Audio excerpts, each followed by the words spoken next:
everyone, Antoinette here. Today I'm going to talk about how you can better lead meetings by avoiding these 5 mistakes. Now, whether you are introverted, extroverted, or a combination of both, you have probably fallen into several of these traps before. So let's start from the very beginning, and that is the first mistake that you want to avoid is by waiting until everybody gets there before you even start the meeting. How often do you see people doing this?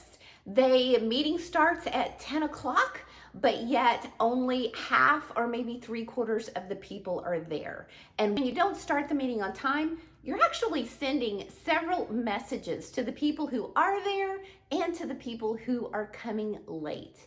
First of all, for the people who are there, you're sending the messages that, number one, their time's not that important because you're not going to get started until the other people arrive.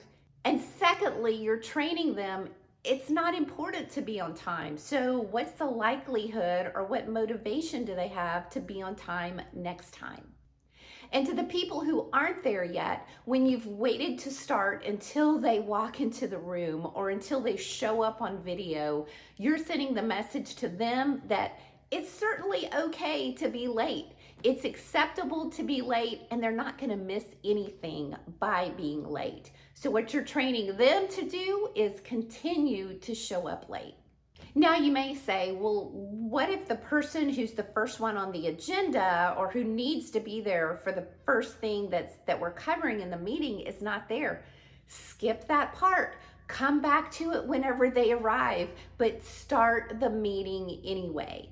The second mistake that you need to avoid is by waiting to start the meeting until the side conversations are done.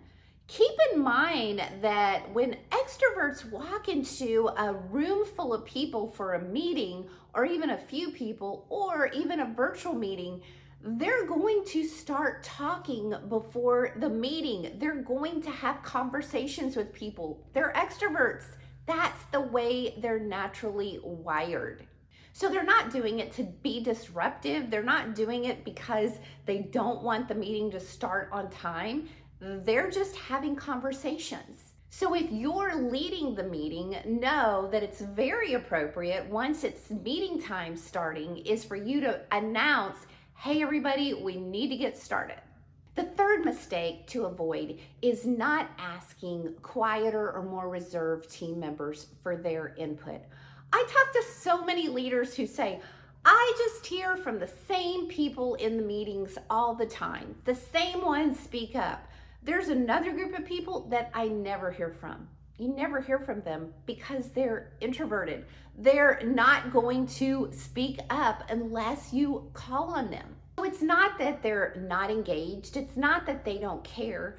They probably do have opinions and they probably do have thoughts, but they want to know that their input is really valued. So call on the introverts. One word of caution though, don't call on them first. Call on some of the extroverts first who will probably be, you won't even probably have to call on them. They'll probably be speaking up, but let the introverted team members know that you're going to be calling on them next. So give them a heads up.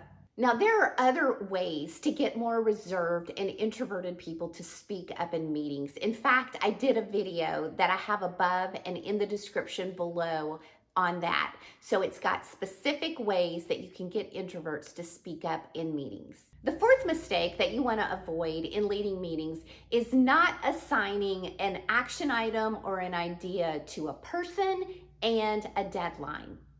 In so many meetings, there's all of these great ideas that come about, or there's specific action items that people talk about, and yet nobody really owns them. So there's all these great ideas that are brought up and people will start agreeing, and maybe even the leader says, oh my gosh, that's a great idea, but there's not really any legs to it. There's nobody that really owns it. So assigning an owner and a deadline, because so many times we say, hey, do you want to go ahead and head that up?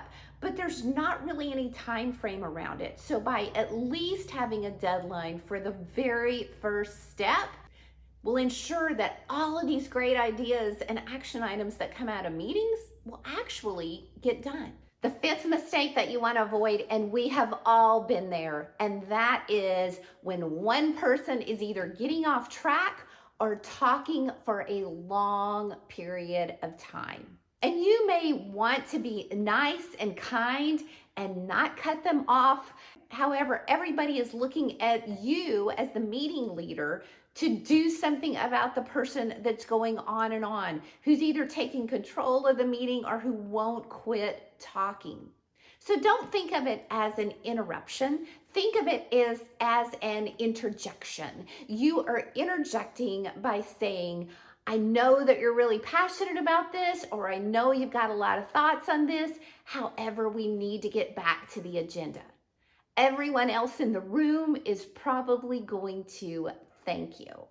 It's not seen as rude, it's just seen as you are taking on that leadership role and taking charge of the meeting. So many times we think that we're being rude by doing that, but when you don't do it, everybody else in the room wants you to. As the leader of the meeting, it's your job to do that. Now, do you know of somebody who's leading meetings who needs some of these tips? I hope you'll share this video with them. I hope you'll hit the like button and subscribe to my channel.